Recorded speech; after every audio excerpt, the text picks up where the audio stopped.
Bible గ్రంథంలో నుంచి ఆదికాండం 12వ అధ్యాయం. ఆదికాండం 12వ అధ్యాయం మొదటి 2 వచనాలు చదువుకుందాం. చూడండి. యెహోవా నీవు లేచి నీ దేశము నుండి నీ బంధువుల యొద్ద నుండి. యెహోవా నీవు లేచి అంటున్నాడు, నీవు లేచి నీ దేశము నుండి నీ బంధువుల యొద్ద నుండి నీ తండ్రి ఇంటి నుండి బయలుదేరి నేను నీకు చూపించు దేశమునకు వెళ్ళుము. నిన్ను గొప్ప జనముగా చేసి నిన్ను ఆశీర్వదించి నీ నామమును గొప్ప చేయుదును. నీవు ఆశీర్వాదముగా నుండువు. నిన్ను ఆశీర్వదించు వారిని ఆశీర్వదించెదను, నిన్ను దూషించు వారిని శపించెదను. భూమి యొక్క సమస్త వంశములు నీ యందు ఆశీర్వదింపబడునని అబ్రాహాముతో అనగా. చాలు. యెహోవా అతనితో చెప్పిన ప్రకారం అబ్రాహాము వెళ్ళాను. ప్రభునందు ప్రియులారా, మీ అందరికీ ప్రభు యేసుక్రీస్తు నామములో హృదయపూర్వక వందనాలు తెలియజేస్తా ఉన్నాను. అందరికీ వందనాలు. ఈ చదువుకున్నటువంటి వాక్య భాగాన్ని మీకు చెప్పబోయే ముందు, ఇందులోని విషయాన్ని మీకు వివరించబోయే ముందు ఒక మాట చెప్పాలి. దేవుని వాక్యాన్ని ప్రారంభంలో విన్నప్పుడు, యేసుక్రీస్తుని క్రొత్తగా తెలుసుకున్న దినాల్లో దేవుని మాటలు మనకు వినబడినప్పుడు, ఆ మాటల విషయంలో మనకుండే తీవ్రత ఒక రకంగా ఉంటుంది. కొన్ని సంవత్సరాలు గడిచిన తర్వాత, కొన్ని అనుభవాలు పొందిన తర్వాత, కొంత ఆత్మీయ ప్రయాణం జరిగిన తర్వాత దేవుని మాటల్ని మనం తీసుకునేటువంటి తీవ్రతలో మార్పు ఉంటుంది పక్కాగా. స్టార్టింగ్లో దేవుని ద్వారా మనకు అందేటువంటి ప్రతి మాట సీరియస్గా తీసుకొని దాన్ని వెంటనే ఆచరణలో పెట్టడానికి, దాని విషయంలో తలంపు కలిగి పదే పదే ఆ సంగతులను గుర్తు చేసుకుంటూ దాన్ని ఆచరణలో పెట్టి దేవుని ముందు ధైర్యంగా నిలవడానికి ఆశపడతాం. కానీ కాలం గడిచే కొద్దీ ఈ పరిస్థితుల్లో మార్పు వచ్చేసి సంవత్సరాలుగా వినడానికి అలవాటు పడిపోయి, ఎలా అంటే ఆచరణ శూన్యమై జస్ట్ ఆలకించడం మాత్రమే ఉంటుంది. ఇది ఎంతమందిలో ఇలా ఉందంటారు? మీ మనస్సాక్షితో మీరు ఆలోచించి మీరే పరిశీలన చేసుకోవచ్చు. నేను చెప్పేది మాత్రం నిజం. యథార్థ హృదయులైన వాళ్ళందరికీ పాయింట్ అర్థమైద్ది. ఎందుకంటే నేను ఒక రకంగా చెప్పాలంటే ఒక పరిశోధకుడిని. నన్ను నేను చూసుకుంటాను, నా చుట్టూ ఉన్న వాళ్ళని గమనిస్తాను. నేను బయటికి వెళ్ళినప్పుడు నాతో సాహచర్యం చేస్తున్న వారిని గమనిస్తాను, మాట్లాడుతున్న వాళ్ళని గమనిస్తాను, ప్రవర్తిస్తున్న వారిని గమనిస్తాను. ప్రతి పరిస్థితిని నిరంతరం పరిశోధిస్తూనే ఉంటాను. నా సైకాలజీ అది.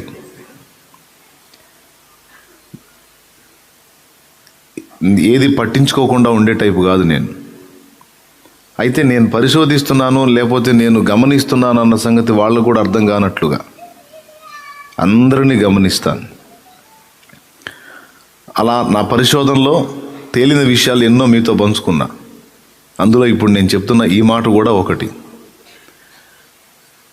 నేను దేవుని మాటలు అందిస్తాను. దేవుని పరిశుద్ధాత్మ ప్రేరణతో మాటలు అందించిన తర్వాత ఆ మాటలు అసలు నాలో ఎంతవరకు నెరవేరుతున్నాయి అనేది నాకు ఒక ప్రశ్న. సరే, 10 మాటలు వినబడితే కనీసం ఒక 5 మాటలన్నా పాటిద్దాం అని నేను అనుకుంటాను అనుకో. 10 వినబడితే 5 అన్నా వెంటనే ఆచరణలో పెడదాం అని నేను అనుకుంటాను అనుకో. నా చుట్టూ ఉన్నవాళ్ళు అందించబడిన మాటలో ఎన్ని ఆచరణలో పెట్టారు అనే దాన్ని కూడా వెతుకుతా, పరిశోధిస్తా. ఆ పరిశోధనలో తేలిన సారమే ఇప్పుడు నేను మీకు చెప్పింది. ఎంతమంది ఒప్పుకుంటారు? స్టార్టింగ్లో క్రీస్తులో క్రొత్తగా కళ్ళు తెరిచినప్పుడు దేవుని మాటల విషయంలో, వాటిని ఆచరించాలనే విషయంలో మనకున్న తీవ్రత కొంతకాలం గడిచిన తర్వాత కనబడటం లేదు, ఉండదు. అది తరిగిపోయినట్టు ఇట్టే అర్థమవుతుంది. వినాలి అన్న ఆశ ఉంటుంది, వినడానికి మిగుల కోరిక ఉంటుంది. కానీ దాన్ని విన్న తర్వాత ఇంతవరకు ఈ విన్న వాటిల్లో నేను ఇంకా ఏది మిస్ అవుతున్నాను, ఏది నేను ఇంకా ఆచరించాలి అనే పరిశోధన చేసుకుని వెంటనే దాన్ని ఆచరణలో పెట్టే మెట్టు అనేది కనుమరుగైపోతుంది అని నేను అన్నాను. ఇది మీలో అందరికీ అర్థమైద్దని నా నమ్మకం. ఎందుకంటే అర్థం కాని గందరగోళమే నేను మాట్లాడలా, చాలా క్లియర్గా స్పష్టంగా మాట్లాడా. ఎందుకు నా పరిస్థితి వస్తుంది? ఎందుకు నా పరిస్థితి వస్తుంది?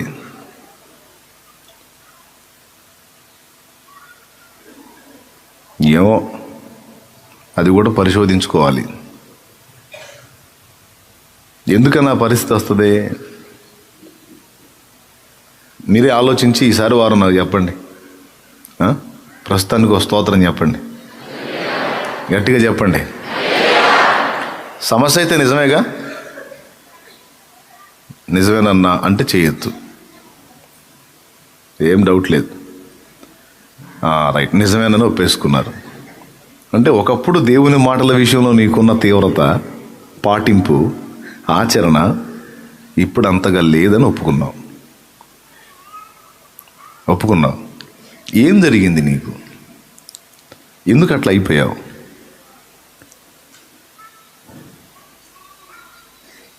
కొంతమందినైతే నేను చూస్తాను కదా, అస్సలు వదిలేసినటువంటి స్థితిలో కనపడతారు, అసలు మొత్తం వదిలేసినట్టే కనపడతారు. మళ్ళా ప్రభువా స్తోత్రం అని మళ్ళీ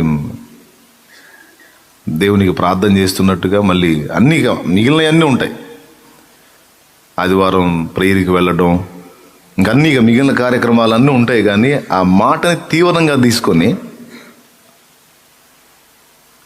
దాన్ని ఆచరణలో పెట్టడానికి ప్రయత్నం అనేది మాత్రం, ఆ కసి అనేది మాత్రం కనపడదు. దయచేసి ఇలాంటి స్థితిలో ఇలానే కంటిన్యూ అయితే యేసుక్రీస్తు ప్రభు భూమి మీదకి వచ్చి సిలువ బలియాగం కావడానికి ముందు కొంతమందిని పదే పదే పదే పదే గద్దించాడు. మీరు సున్నం కొట్టిన సమాధులు అన్నాడు. మీరు పళ్ళెమును వెలపట శుభ్రపరుస్తారు కానీ లోపట అజితేంద్రియత్వంతోనూ దోపుతోనూ సమస్త కల్మషంతోనూ నింపుకొని ఉన్నారు అని గద్దించాడు. అయ్యో వేషధారులైన శాస్త్రులారా, పరిసయ్యులారా అన్నాడు.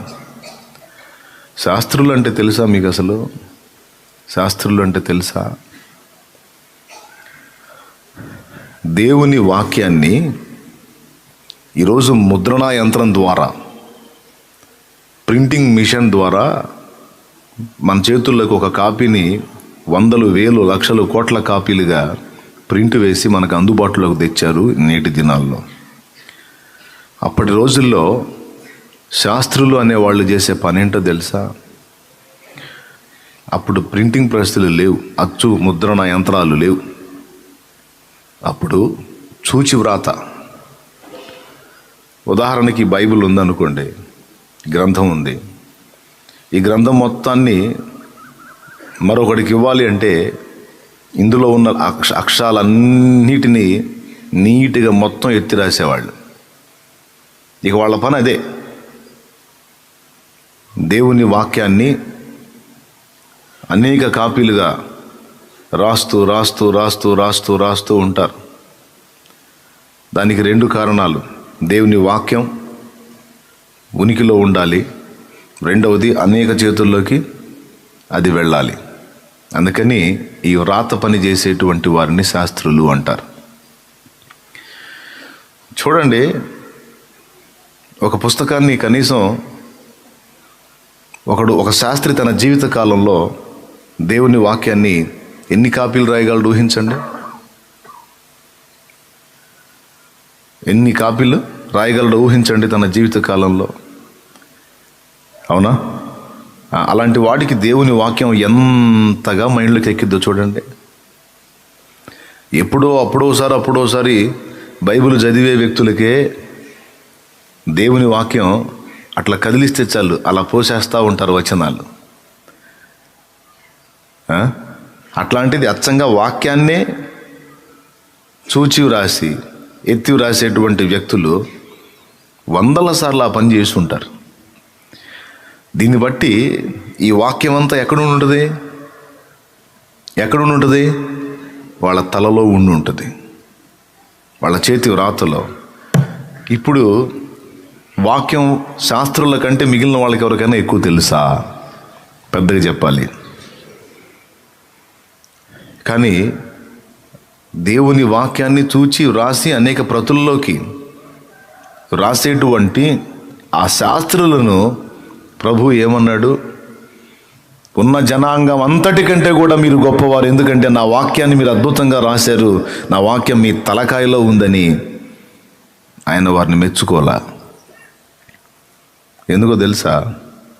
వారు చూచి రాసినటువంటి వాక్యం ఏదైతే ఉందో ఆ వాక్య దైవం వ్యక్తిగా వచ్చి వాళ్ళ ముందు నిలబడ్డాడు. బాగుంది. ఈ వాక్యాన్ని సంవత్సరాలుగా చూశారు, వందల సార్లు ఎత్తి రాశారు, కానీ ఆ వాక్యము శరీరధారి అయి వచ్చి వాళ్ళ ముందు నిలబడితే ఆయనను చంప వెతికారు, ఆయనను ద్వేషించడం మొదలుపెట్టారు, ఆయన్ని దూషించటం మొదలుపెట్టారు, విమర్శించటం మొదలుపెట్టారు. వేట కుక్కల్లాగా ఆయనలోని తప్పులను, లోపాలను, పొరపాట్లను, పాపాలను వెతికి ఆయనను నలుగురిలో ఆరడిపరచాలని కాచుకు తిరిగారు. ఎవరు? వాక్యం ఎరిగిన వారు, వాక్యం ఎరగని వారు కాదు, వాక్యం ఎరిగిన వారు. అంటే వాళ్ళ పరిస్థితి ఎట్లయిపోయిందంటే వాక్యము వారి తలకాయ నిండా ఉంది కానీ వారి హృదయంలో లేదు. వాక్యం తలకాయకి చేరటం వేరు, హృదయానికి చేరటం వేరు. Praise the lord. గట్టిగా చెప్పండి. వాక్యం తలకాయకి చేరిందనుకో ఆ వ్యక్తితో ఇక మనం మాట్లాడలేం. కదిలిస్తే వచనాలే మాట్లాడుతూ ఉంటారు. ఇక అవతలవాడికి సౌండ్ ఉండదు, ఎందుకంటే వాక్య పరిజ్ఞానం ఉన్నట్టుగా. ఎందుకంటే తలకాయ నిండా వచనాలే ఉన్నాయి, బైబుల్ లెటర్స్ అన్నీ ఉన్నాయి. కాబట్టి కదిలిస్తే అన్ని దేవుని మాటలే మాట్లాడతారు, అంత దేవుని వచనాలే అట్లా పోసేస్తారు. కానీ హృదయంలో మాత్రం దానికి స్థానం ఉండదు. ఈ తలకాయలో మాత్రమే వాక్యాన్ని పెట్టుకున్న వాళ్ళ గతి ఏంటంటే ఆకులు గల అంజూరపు చెట్టు. ఆకులు గల అంజూరపు చెట్టు చుట్టూ తిరిగి, ప్రభు ఒక్క పండన్న దొరికిద్దేమని వెతికి ఒక్కటి కూడా కనపడకపోతే ఇక నీ జీవిత కాలంలో ఎప్పటికీ నువ్వు కాపు కాయకుందువుగాక అనేశాడు. ఎందుకండి? ఎందుకు? అకాలంలో పోతావు, అన్సీజన్లో పోతావు, టైం కాని టైంలో పోతావు. నీకు పండ్లు కనపడకపోతే నువ్వు ఎప్పుడు పోతే అప్పుడు పండు ఉండాలా? పండ్లు కాయని టైంలో పోయి పండు దొరకనందున శపించడం ఏమిటి? అంటే శపిస్తాడంతే. అందులో రీజన్ ఉంది. ఎందుకంటే ఆ చెట్టు జనాన్ని మోసం చేస్తుంది. ఎట్లా మోసం చేస్తుందంటే దాని జాతికి భిన్నంగా ప్రవర్తిస్తుంది, జాతి లక్షణానికి భిన్నంగా. అంజూరపు చెట్టు ఆకు బయలుదేరితే ఆకు అంత సైజుకు వచ్చేసరికి ఈ కాండానికి ఆకుకి మధ్య భాగంలో దాని మొదల్లో చిన్న కాయ స్టార్ట్ అవుతుంది, పిందె. అంజూరపు చెట్టు లక్షణం అది. ఆకంతా పూర్తిగా విస్తరించి వచ్చేసింది ఆకు మొత్తం అంటే కనీసం పిందె స్థాయిలోనన్నా అంజూరపు కాయ ఉంటుంది. అంజూరపు చెట్టు లక్షణం అది. ఆకు మొత్తం ఓపెన్ అయిపోయింది, చెట్టు అంతా పచ్చగా ఆకులతో నిండిపోయి ఉందంటే అర్థం ఏంటో తెలుసా? కనీసం పండు పండిన కాయలు కాకపోయినా కాస్త పచ్చిగానున్న స్థితిలోనైనా సరే పక్కాగా అంజూరపు పండ్లు ఉండాల్సిందే. కానీ ఒక్క పండు కూడా లేదు, కనీసం పిందె లేదు, పూత లేదు, ఆకులు మాత్రం భయంకరంగా కనపడుతున్నాయి.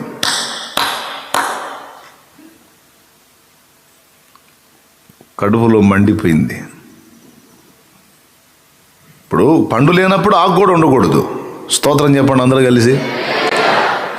మంచిగా చలి పుడుతుందా? పుడుతుందా? పక్కన వాళ్ళ మొఖాలు చూడండి ఒకసారి, పలకరించిన పక్కన వాళ్ళ మొఖాలు చూడండి, బాగున్నారా అని అడగండి. దేవునికి మహిమ.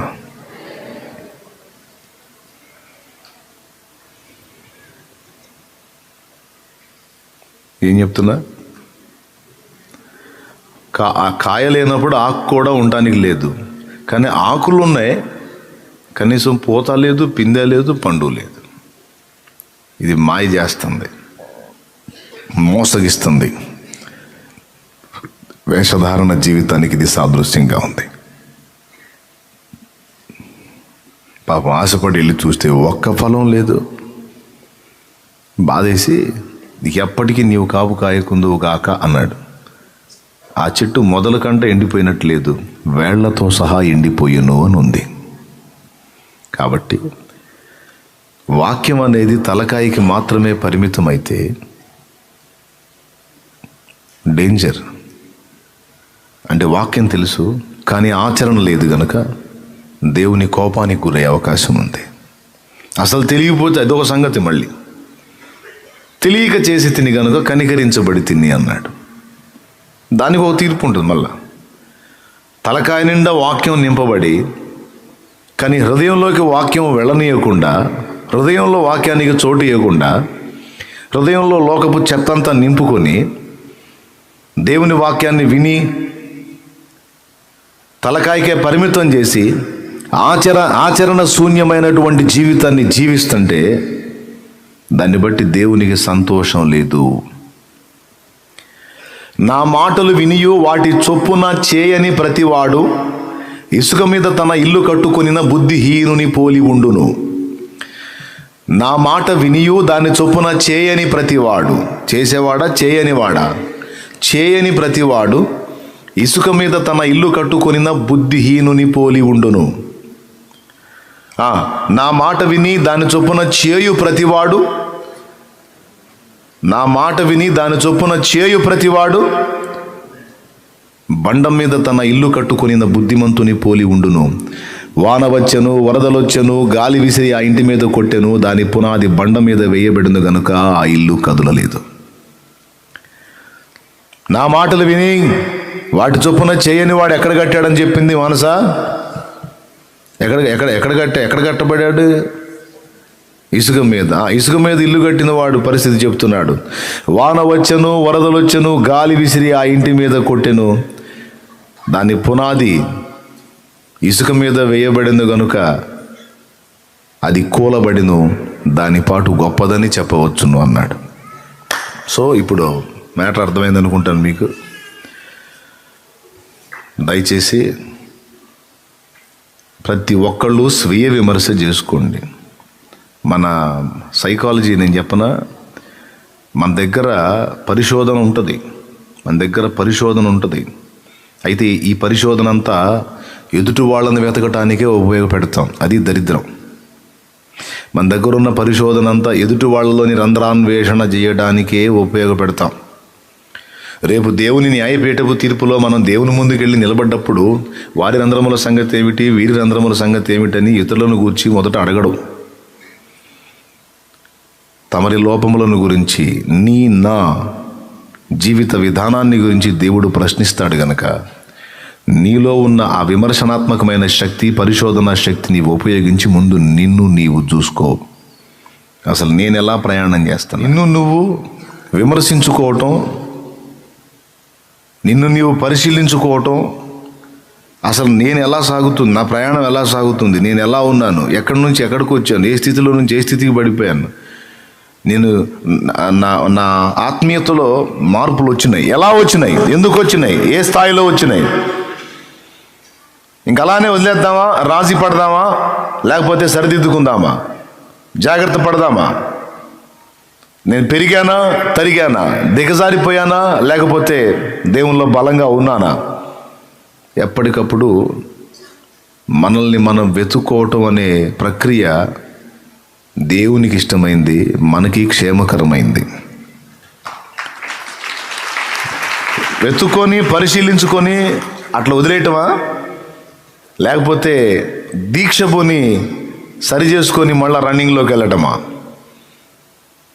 నీ చేతుల్లోనే ఉంది. నేను మీకు చెప్పాను, నువ్వు విమర్శించుకుంటున్నావో లేదో, నువ్వు సరి చేసుకుంటున్నావో చక్కదిద్దుకుంటున్నావో మళ్ళీ పూర్వపు స్థితికి వెళ్తున్నావో నేను వచ్చి చూస్తానా? ఇక్కడ కూర్చున్నాళ్ళు కానీ చలికి భయపడి ఇంట్లో కూర్చొని ఒకవేళ లైవ్ చూస్తున్న వాళ్ళు కానీ, లేకపోతే దూరాల నుండి చూస్తున్న వాళ్ళు కానీ, అంతకుముందు ప్రసంగం ఓన్లీ మందిరంలోనే, ఇప్పుడు ప్రసంగం ప్రపంచం మొత్తానికి. దేవునికి గట్టిగా స్తోత్రం చెప్పండి. ఏ దేశంలో ఎవరున్నారో, ఎవరు ఏ ప్రాంతంలో ఉన్నారో, ఎవరు ఎక్కడెక్కడుండి వీక్షిస్తున్నారో అందరికీ ఓపెన్గా వెళ్ళిపోతూ ఉంటుంది కనుక అందరినీ ఉద్దేశించి చెప్తున్న పరిశుద్ధాత్మ ప్రేరణతో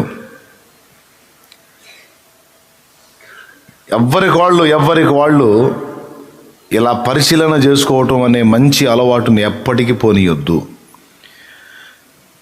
శాస్త్రులు చూచి వ్రాసి లేఖనం అంతా బైబిల్ మొత్తం వాళ్ళ తలకాయలో ఉంటుంది, హృదయంలోకి దాన్ని రానివ్వలేదు.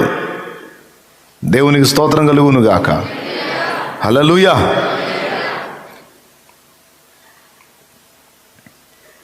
హృదయంలోనికి దిగనిచ్చినట్లయితే వ్యక్తిత్వం వేరుగా ఉంటుంది.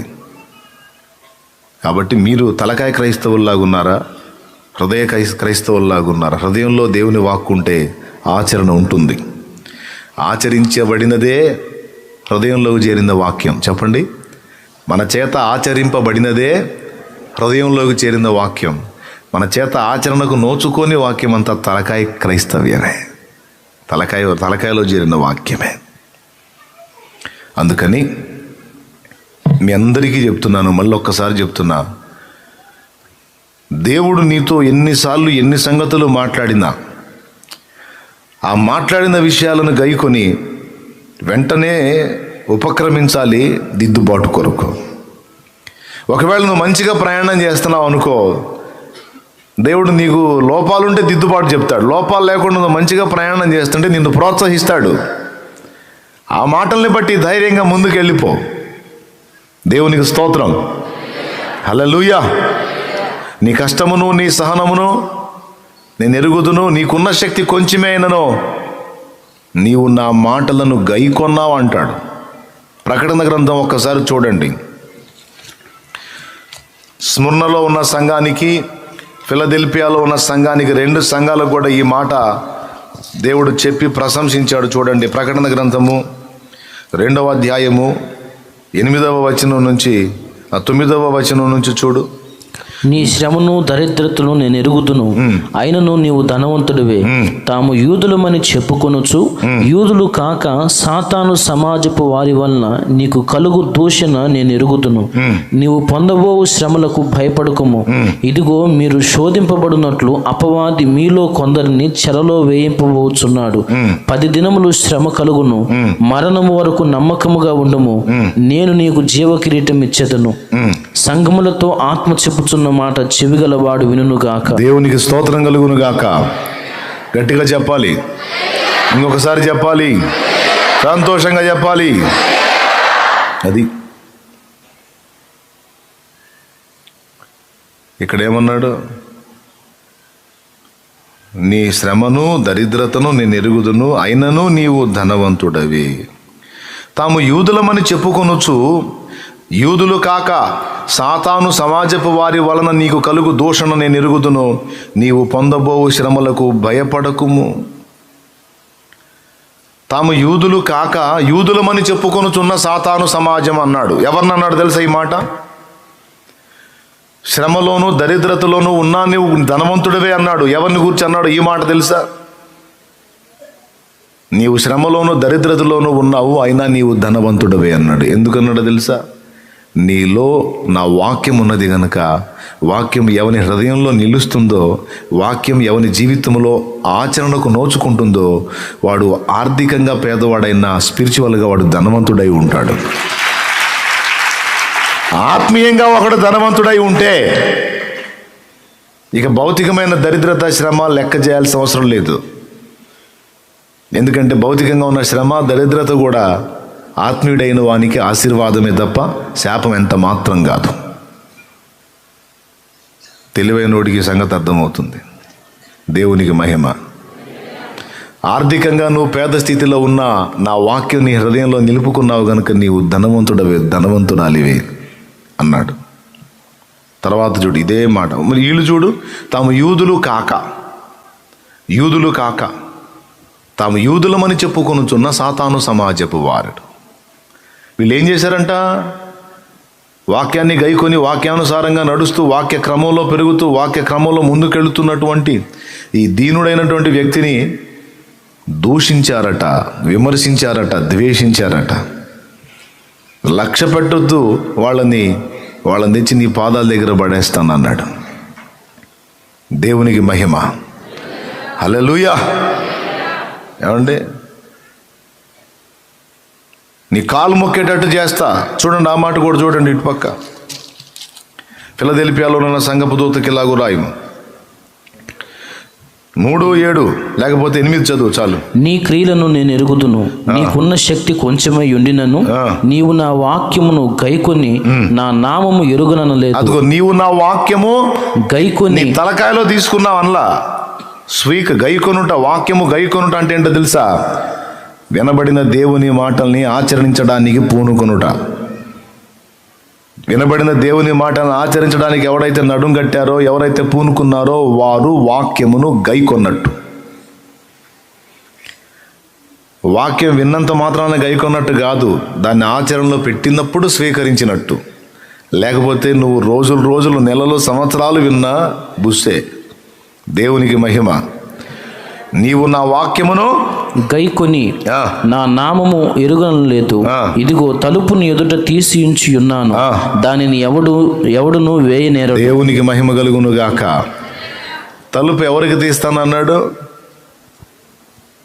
వాక్యాన్ని ఎవరు గైకొంటారో, ఎవరు ఆచరణలో పెడతారో వారి ఎదుట నేను తలుపులు తీస్తాను. ఎలా తీస్తానంటే ఇక ఎవ్వడు ముయ్యలేనంతగా తీస్తాను.